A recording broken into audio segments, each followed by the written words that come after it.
So if you're a marketer, let me ask, how confident are you that your content actually connects in every market? If you're guessing, it might be time to check out Phrase. Phrase is the industry-leading AI localization platform that helps you deliver content in multiple languages without losing your tone, your message, or your mind.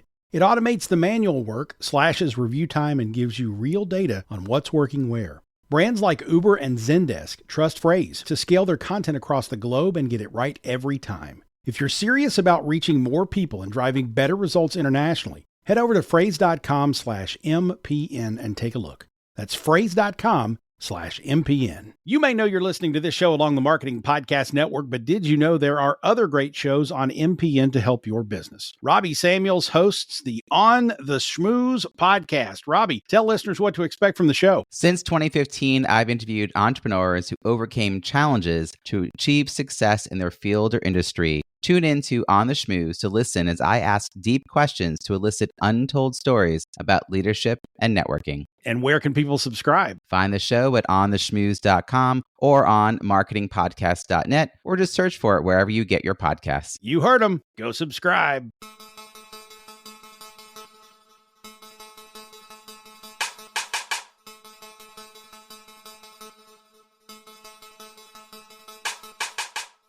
Coming up on this episode of the Entrepreneurial You. If you want to perform under pressure, you don't train for the good days, you train your baseline for worst case scenario.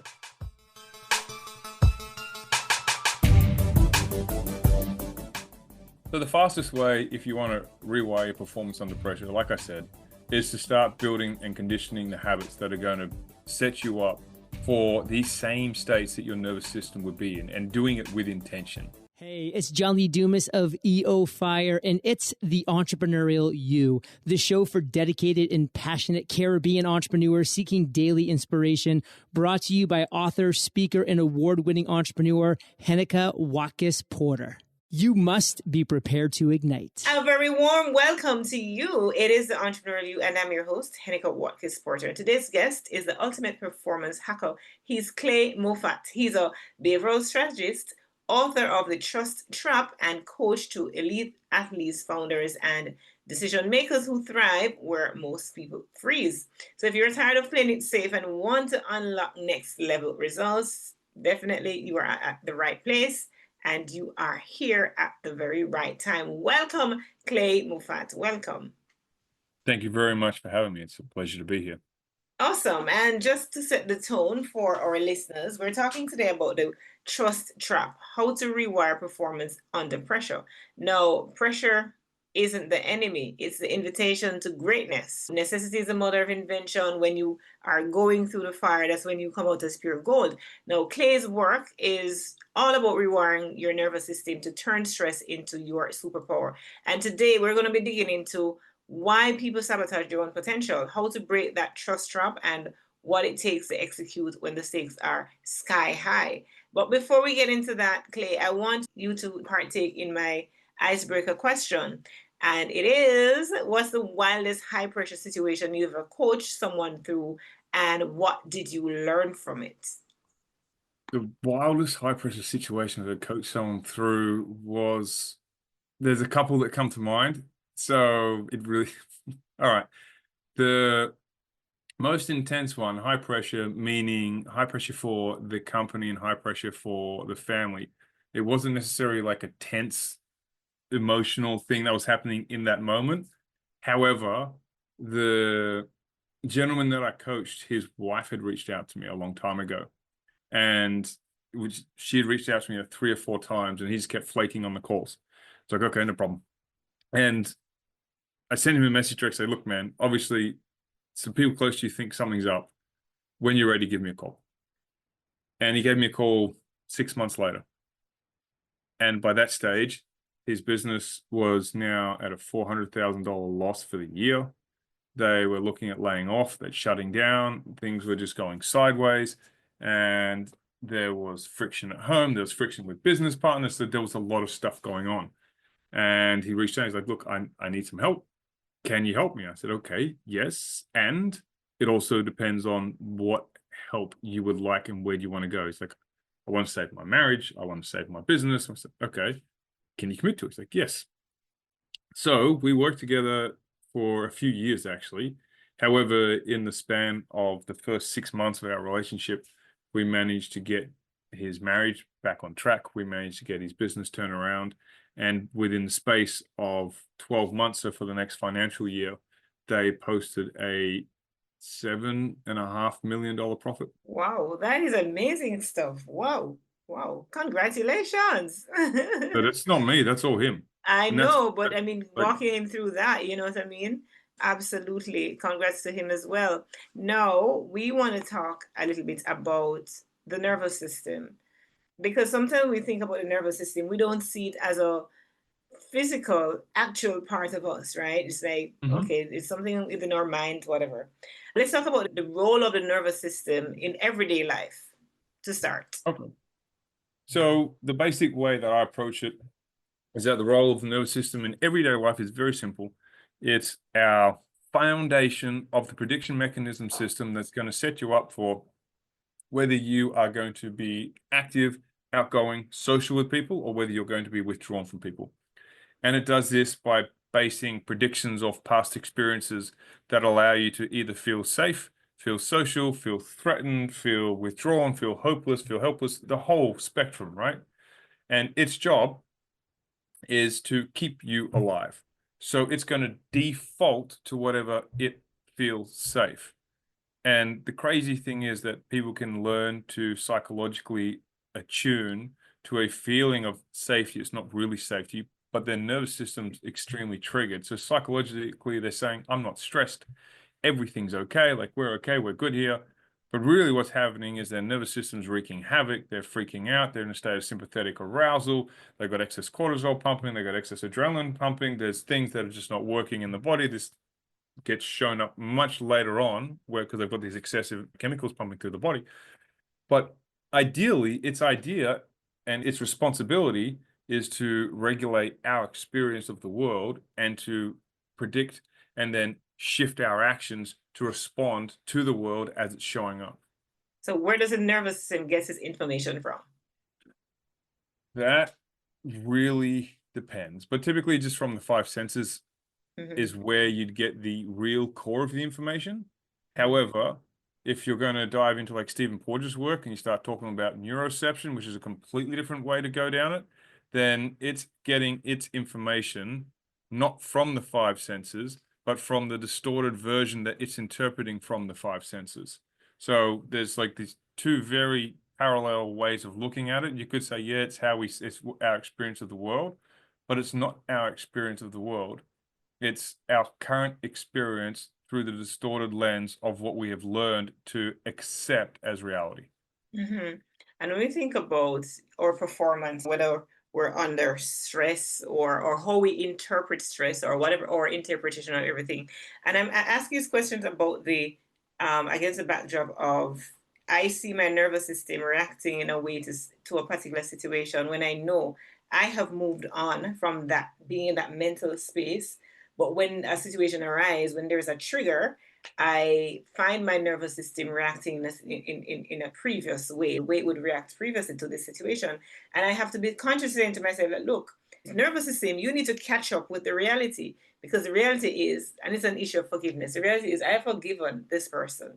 But yet there are some things that will be like, if it's done, it feels triggering. And so I'm going to, even as I'm looking at that, I know it's totally off topic, but it's just in the same way that the system works. So when you're talking about turning stress into your superpower from guided by your nervous system, let's talk a little bit about that and why do you think we're able to do that? Okay. So first of all, if you're saying you're mentally okay, and at the same time you're getting triggered, then there's a problem going on with the neocortex. It's doing its job. It's labeling, it's rationalizing, it's giving context, right? And so it's like an adult in the room saying we're fine. But the nervous system's getting triggered. So that means your subcortical systems, right? Especially your amygdala, the brainstem. Basically, the amygdala and the brainstem are going to be storing your somatic patterns, and they don't believe the adult in the room, right? So imagine that there is, for lack of a better word, I apologize for this example, you're at home alone, there's you and your child, whether you're male, female, I don't care, but you're at home, you're alone, and there's your child there. It's nighttime, and you hear some sounds outside. And then child hears some sounds outside is a more accurate term, right? And then you go, you look outside, you turn all the outside lights on, and there's nothing. You see the wind had blown some leaves or some plastic, and that's what was making the sound. So then you go and tell your child everything's fine, but they don't believe you. That's kind of what's happening. So you've seen, you've experienced, you're like, okay, everything's fine. But the nervous system, no, mom, no, you're lying. It's not true. There's something out there. Because what's happening is like you're not able yet to put the brakes on the amygdala and the brainstem. Your prefrontal cortex isn't developed enough. It hasn't strengthened itself enough. And so there's this gap in this ability to regulate, because that's really what happens. A lot of people talk about control. I don't really subscribe to the whole control. I do subscribe to regulate, because what will typically happen is it will fire off anyway, but you can then regulate it and bring it straight back in before any external situation happens that anyone would actually be able to notice that it happened. Does that make sense? Yeah. And over time, like you can definitely condition that response so it's so minimal that it's almost just like, man, yeah, whatever, it's fine. That was just something that happened. But what happens like is that there's a increased heart rate, or there's a shallow breath, or there's a muscular tension there, or there's this gut agitation is probably the best way to say. And so what's happening is it's your body's memory. It's not the trauma as an event, but it's the trauma as a pattern. And so it's recognition of the glitch, right? Where the body responds similarly to the simulation instead of to like the reality that's actually present to you. Does that make sense? Wow. Oh my gosh. All right. So I see us going, we are going deep, right? And our listeners might be wondering, okay, yes, we're still on the topic of entrepreneurship. It's the entrepreneurial you, and how our nervous system behaves. Believe me, it affects how we show up in whatever it is that we're doing when we're on our entrepreneurial journey. All right. So I want to talk about rewiring performance under pressure, because many people, I mean, the fight or flight response when pressure comes, right? Because the nervous system and so on, is all of that is just there to protect you, to keep you safe, right? But how do we, instead of run away, right, rewire performance when we're under pressure? And pressure could be we're fearful of something, we're fearful that we're going to make a loss, we're fearful that this product is going to be a flop, we're fearful that, just things may not go the way according to how we have planned it, right? So how do we rewire so that we can perform optimally, turning stress into that superpower? All right, cool. So you're on the money because you don't rise to the level of your potential under pressure. You fall to the level of your wiring every single time. It's never going to be, oh, I'm going to get up to this. It doesn't work. Like, so if you want to perform under pressure, you don't train for the good days. You train your baseline for worst case scenario. So I can give you an example of this. I was getting heavily involved in day trading, which is high risk, right? Very, very high risk. You can lose a lot of money very quickly. And I was having about a 92% success rate, which is extremely high. And I was like, okay, things are going well. And then I had a loss. I'm like, okay, that's fine. Not a big deal. And I stayed in, I had a win again. I'm like, okay, so I'm still in control. Like I'm still regulating. I'm still like moving forward.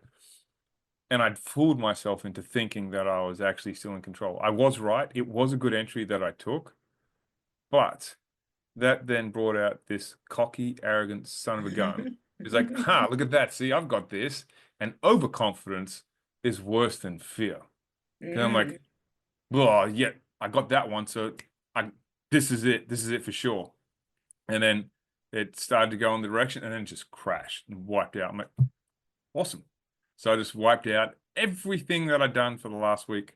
This was not good. And yeah, it also happened to be because I had recently just increased the contract. So I increased the amount that I was trading.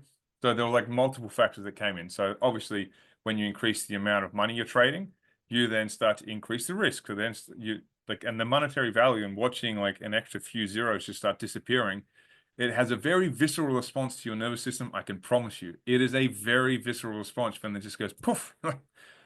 It's crazy because it's just little digits on the screen, but it means something to us, right? So to train the state you break in, right? So you want to identify what breaks down under pressure. So is it that you have voice cracks? Is it that you fumble decisions? Is it that you got a blank mind? Is it that you're coming up empty? Okay. And you want to rehearse in that exact same state. So you want to elevate your heart rate, you want to change your breathing, you want to have slightly chaotic input. So if you're choking under like social tension, then you train with simulated social tension. So for example, there's a gentleman that's a part of my membership community, and he says that he sucked at sales and he's no good at sales and he can't do this. And he just doesn't like it. And so when he comes onto group calls, because we do different kinds of calls, he comes onto the calls like, okay, I'll just hit up. And I'll say, hey, Jimmy. And it's not Jim, by the way.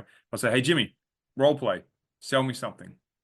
And he's on the spot because he hasn't practiced and he hasn't prepped. And so I'm putting him back in that position, like exposure therapy, right? So like run him through it so he has to start thinking on the fly and puts him in that position. And he's getting better and he's getting better. So that is one of the ways to do it. One of the other things you can start doing is you can start putting pressure on your nervous system in ways that is strategic. So this is why ice baths and cold plunges are so effective, because you are willingly putting stress on your nervous system. You are willingly activating stress. And because you're doing it with intention, you start to build and train the muscle, because your amygdala, I promise you, is going crazy. It's detecting we're going to freeze to death. We're going to go hypothermic. We need to shut down blood flow to the legs, to the limbs. We need to shut everything down. We're just going to put it in our core. And you're having a very visceral physiological response. So you have that. And if you can sit in that and sit in that storm, then what you're training yourself to do is to sit in the storm, is to sit with all this discomfort, to sit with the tension, to sit with it. And you're signaling to yourself that it's okay, that we're going to be okay. And so by doing that, it's kind of like a parallel to creating that. You are building that ability to sit in the pressure cooker and have your thoughts in control and have your ability to go through that. The other thing that's very, very common that most people skip over is to go ahead and do mindfulness. And mindfulness is a long-term solution, right? Doing 5 minutes of mindfulness today is not going, oh, tomorrow, let's go, throw me in the biggest thing you got. I'm going to be, it doesn't work like that. And the problem with a lot of stuff that I would tell people to do and that I highly recommend people to do is that it's habitual things. Everyone I know is looking for this quick fix that's going to snap them out of it. And what I usually revert to saying to them is there are things that will massively accelerate this. Hypnosis will accelerate this because you can start to pull apart the patterns and decondition the triggers and do things like that. So it will work. However, they'll only get you part of the way there. So once you've started pulling those things apart, it's like, okay, now you're uncovering, you're excavating, and now you've found this amazing foundation to build off of. You've got this great bedrock you're going to build this great solid house from. But you need to get down to that first before you can start building the foundation. And now you build the foundation before you start building the house. You just start throwing the house on the bedrock. You build the concrete slab, right? You put that there so you've got this stable thing and you know where everything's going to go. And the reason for doing that is to, okay, now you're building this foundation. Now you're building the neural pathways. Now you're showing yourself and your brain's going, oh, okay, this really sucks. I hate this, but we're okay. We're safe. And so you're conditioning yourself in the state that you need to be in. Does that make sense? Yeah, it's kind of like what you mentioned. I was telling a friend the other day that part of the method that some psychologists will use is if you're afraid of frogs, right? Part of the therapy is to put you in a room full of frogs. I don't promise anybody I'm going to do that, but that's kind of what you immerse them in, that deliberate tension situation, right? Yep. So that they are able to, they have no choice within that situation, within that circumstance, but to act in a way that will cause them to outperform their wildest expectations, actually, right? Absolutely. Part of the tenet of being under pressure is many times we self-sabotage. So how do you spot when somebody is about to self-sabotage, and what do you do next? So there's a few things in which you can do to spot it and which you'll be able to spot within yourself.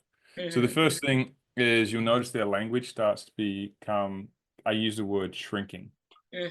So they start shrinking. Oh, yeah, this could happen. Yeah, it's possible. But there's a key distinction here. It has to be different from their baseline, right? So I'm tracking my client's language consistently. I'm tracking what they're saying, how they're saying it, when they're saying it. Are they saying in response to a question? Are they just saying thoughts? Like what's coming up for them? And then when things start to verge away from what their baseline is, because shrinking language for me could be completely different, shrinking language for you could be completely different thing from anyone. And so you need to figure out like, what is the language that's happening for you? What's the normal language? And then look at how they speak to themselves and how they speak about themselves with regards to these big goals. And you'll start to see them like pulling away and dragging away. That's the first sign. The second sign is you'll start seeing their body language withdrawing and closing down. Now, a lot of people say, oh, if they cross their arms, that means they're being negative. It could be cold. Like, it's not just one thing, right? Yeah. It is multiple things. And again, it needs to be a variation from their baseline body language. However, if you start noticing shrinking language and their behavior is withdrawing, so we're sitting having this conversation, I lean back in my chair, further away back from you. Let's say you're closing me on a sale right now. And then I start leaning back in my chair, moving further away from you. And at the same time, I cross my arms and, yeah, yeah, I think this could work. There's possibilities for it to work. Yeah. I am giving multiple indications to you through my arms crossing, through moving away from you, through leaning in the back of the chair, through using language that is not really committal, that is separating me from the outcome.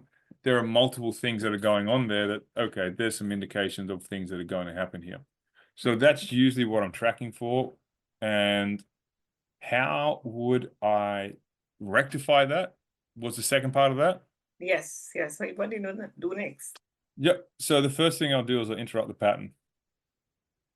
So I'll typically, if I start seeing them sitting back, I'm like, so Dave, I couldn't hear you. Can you lean forward? Keep speaking to your mic a bit because I can't hear you properly.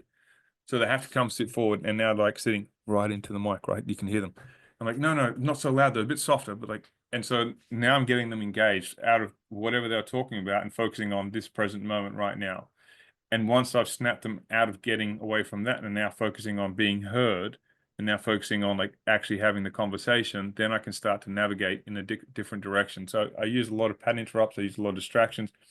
And then I'll start to zoom out and I'll start to basically talk about a lot of things that they've spoken about in the past. So I will have automatically, when we first start working together, elicited their values about the outcomes that they wanted, elicited about what's going on, talk about the identity shift that they're having and that has taken place and how it applies to where they are now and where they have come from and how this is different. And more so, I will get them to start telling me about all the things that they're doing differently now. So it starts reinforcing the changes that they've made. So then they can start breaking their own loops so they can reinforce, oh, I am different.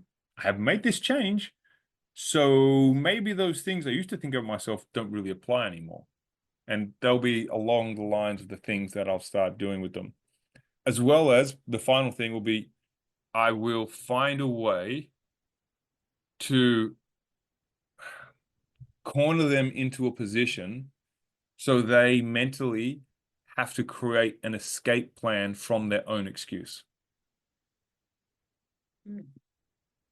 So that their excuse that I can see is on the horizon, I will now ask them specific questions so that whatever excuse I know is going to be coming up through what they've been indicating, now I'll basically ask questions that would start shifting them away. So if, for example, I know they're going to say, you know what, I'm just too scared about it. I'm not really sure it's for me. I think it's out of my reach. I'd ask them a question. So Dave, like, let's have a talk about this before we get into anything. And you start thinking about, I've got to ask you something. Like, have you always been the type of person that just has the courage to, get in and get after it? Like, has that been like you your entire life, or is that something that you had to learn? And so what happens then is like, they will answer the question that no, it's always been that way, or they'll say, no, this is absolutely something I've learned. I'm not really that good at it yet, but it's definitely something I had to learn. You know what? It takes a lot of courage for someone to actually even admit that, let alone to build that and keep building it. So now I'm reinforcing the courage aspect. So it doesn't matter about that because courage is going to outweigh the anxiety. Courage is the ability to act in spite of fear, not the ability to act without it, right? And so I'm going to start setting up and using a strategy to build whatever resources I think that they need in that moment to be able to make an escape plan from the excuse so it can't really get a hold of them. Fantastic stuff, Clay. I'm going to pause here for a community connection segment. And when we come back, you're just going to wrap on the topic, the trust trap, how to rewire performance under pressure. Now, let's pause for this community connection. And of course, we continue to talk about Leadership Cruise in November. 5 days of masterminds, of networking, of amazing leadership sessions aboard Liberty of the Seas. Of course, completed wave pools, fine dining, you name it. We're going to be doing it on the cruise. Want to join the crew? Then it's simple. Just send me an email at heneka@henekawatkisporter.com or via WhatsApp 876-849-2571.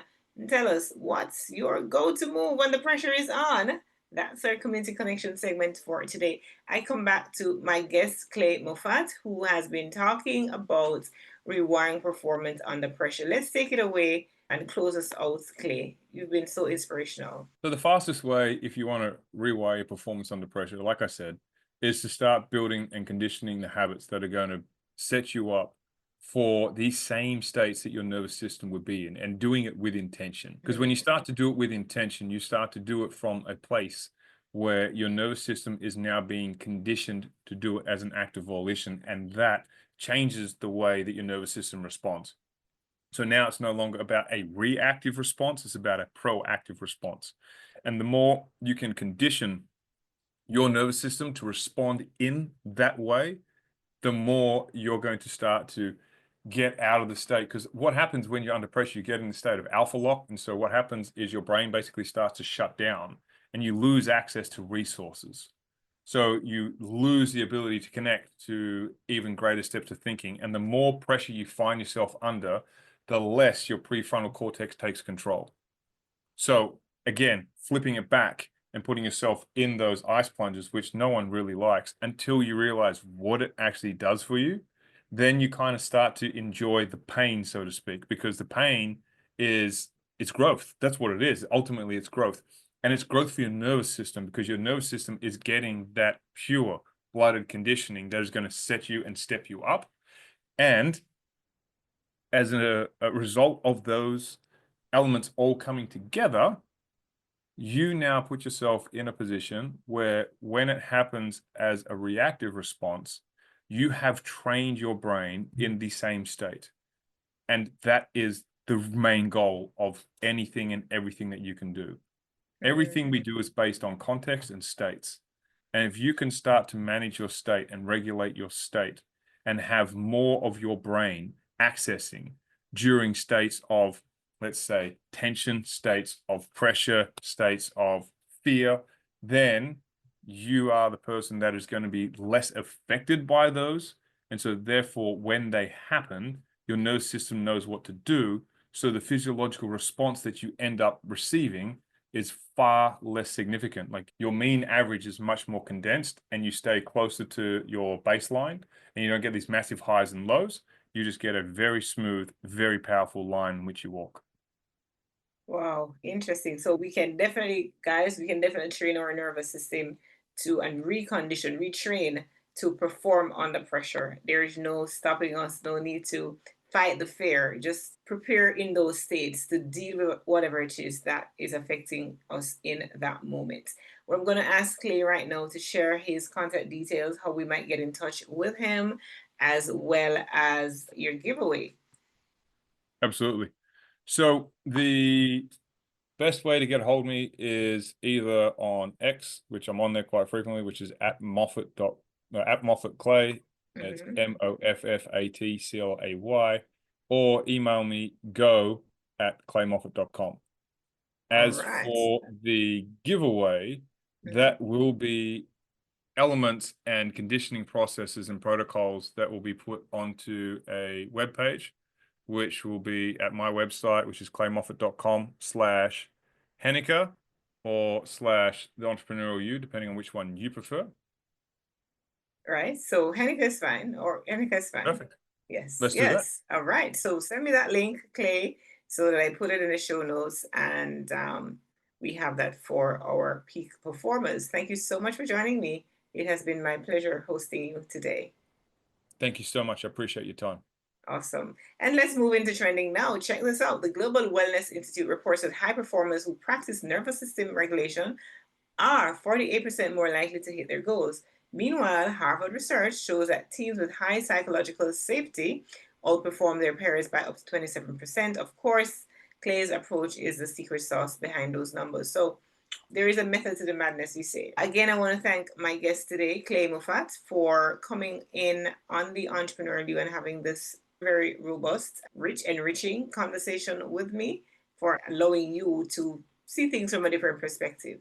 So again, thank you, Clay, for showing us how to trust ourselves and break free from old patterns. Of course, you know how to reach out to Clay. He just spoke about that, claymoffat.com, and he's also on X. If this episode gave you a breakthrough, if you thought differently while you were listening, then subscribe, review, share it with a friend who's ready to level up. Remember, the only trap is the one you don't see. So let's break it together.